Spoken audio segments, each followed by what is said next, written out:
for sale today, we have this 1977 through 1983 Suzuki PE250 engine. I don't know much about this motor. I just got it. It seems to be missing the shifter.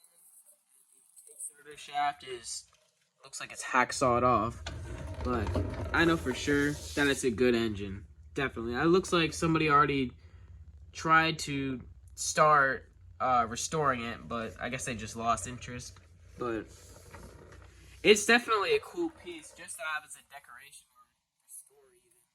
You know, it's very cool. It would be great as a shifter cart engine. It's up for sale on eBay right now. I believe the auction ends September 3rd. The link will be in the description and the